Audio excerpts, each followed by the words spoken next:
Good morning, Earlhamites. Much like I did last week, I need to begin this week's Friday update on a more somber note to reflect on yet another tragedy in our country, this time in Boulder, Colorado. I want you to know that I'm thinking of you as we all try to make sense of this senseless tragedy that resulted in the deaths of 10 people inside a supermarket, including store employees, customers, and a police officer who rushed to the scene to help. Please hold with me those in the light who have died, their families, the people of Boulder, our colleagues at the university. Please hold all of them in the light. I also want to thank everyone at Student Life for supporting this week's vigil for the victims of the shooting deaths in Atlanta. And we have dedicated time reserved to talk with Student Life staff this week in the mindfulness room in Earlham Hall for any of you who are still feeling deeply these sad murders. As we begin to prepare for spring term 2 next week, I want to remind employees that our next testing window for COVID-19 is between April 5th and 9th. And students will be tested on campus on either April 6th or 7th.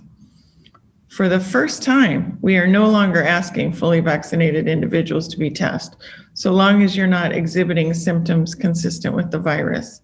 That is based on new guidance released by CDC.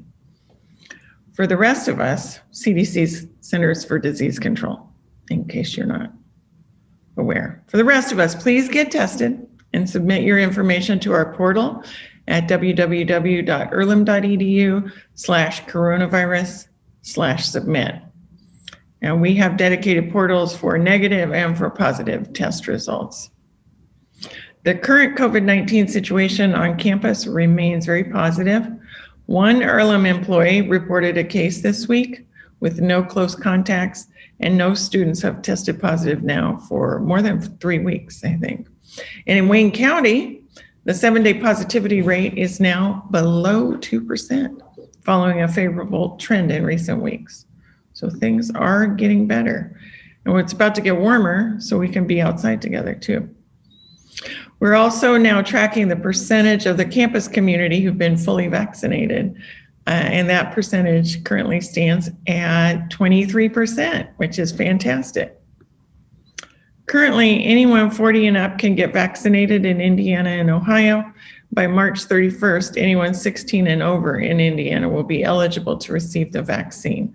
That is just really amazing news. And then Ohio is expected to make the vaccine available to everyone who can safely receive it by March 29th. So they're March 29th, March 31st in Indiana.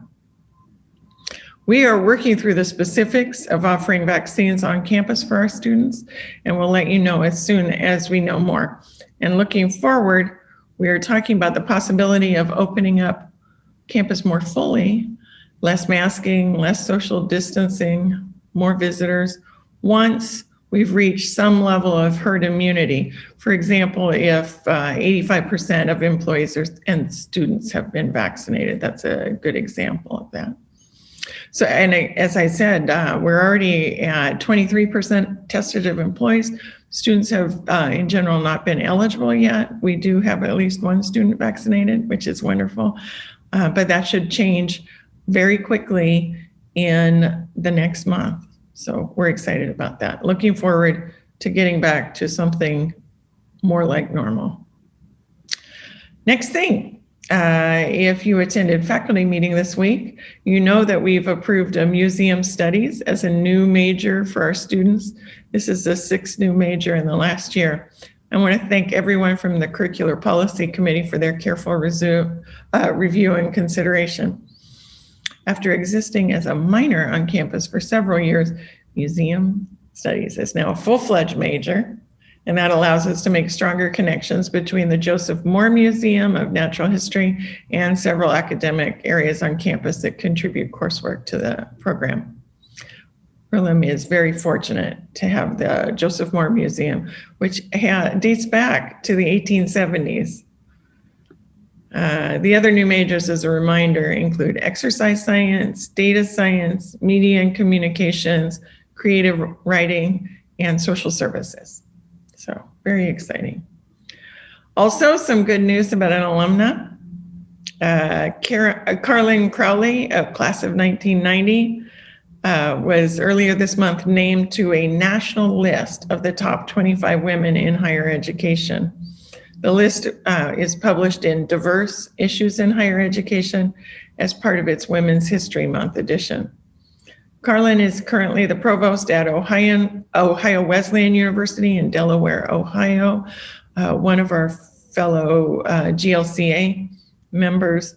And to learn more about Carlin's career and her love for Earlham, read the story that was just published on our website. Congratulations, Carlin, and happy to have you back in the GLCA. So that's it for this week's update. I hope everyone's recharging this week after a busy first term and getting excited about closing the academic year. I have so much hope for what lies ahead for Earlham, and I'm eager to get back to business as usual. So bye for now, Earlhamites. Keep on making the world a better place. Bye-bye.